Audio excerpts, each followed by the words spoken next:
Mega job మేళాకు విశేష స్పందన లభించిందని కోవలి ఫౌండేషన్ అధినేత రామ్మోహన్ నాయుడు అన్నారు. రాష్ట్రం నలుమూలల నుంచి సుమారు 10,000 మంది నిరుద్యోగులు ఈ మేళాకు హాజరయ్యారని తెలిపారు. 50కు పైగా కార్పొరేట్ కంపెనీలు వచ్చాయని, సుమారు 3,000 మంది విద్యార్థులు జాబ్కు సెలెక్ట్ అయ్యారని చెప్పారు. ముందు మరిన్ని మెగా జాబ్ మేళాలు నిర్వహిస్తామన్నారు రామ్మోహన్ నాయుడు.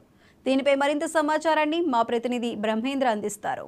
పశ్చిమ గోదావరి జిల్లా నరసాపురంలో కోవలి ఫౌండేషన్ అధినేత కోవలి యతిరాజు రామ్మోహన్ నాయుడు గారి ఆధ్వర్యంలో ఈరోజు మెగా జాబ్ మేళా కార్యక్రమం జరిగింది. దాని విశేషాలు ఏంటో సార్ని అడిగి తెలుసుకుంది. సార్, ఈరోజు మెగా క్యాంప్ ద్వారా ఎంతోమందికి ఉపాధి కల్పించి ఏర్పాటు చేశారు, ఎంతమంది పార్టిసిపేట్ చేశారు, ఏ విధంగా?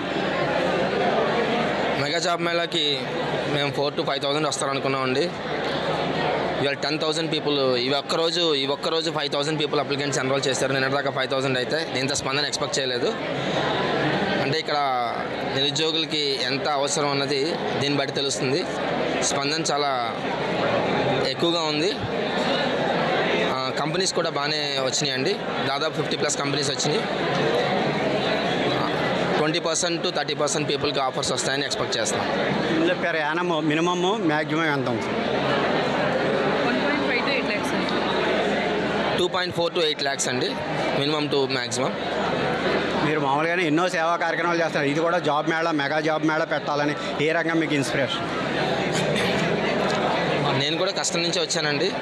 ఇక్కడ పిల్లలకి సజెషన్స్ కానీ, ట్రైనింగ్ నీడ్స్ కానీ, ఇవాళ ఉద్యోగం చూపించే ఇది ఇవాళ ఇండస్ట్రీలో లేదు.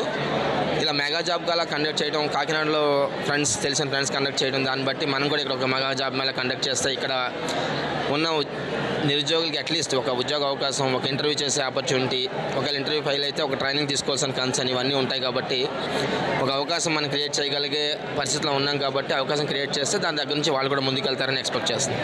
ఇప్పుడు వచ్చే ఎలక్షన్స్లో అసెంబ్లీ ఎలక్షన్ మీరు ఎమ్మెల్యే అభ్యర్థి కానీ ఓ టాక్ నడుస్తుంది, ఎంతవరకు టీడీపీ తరపు? రాజకీయాలకి దీనికి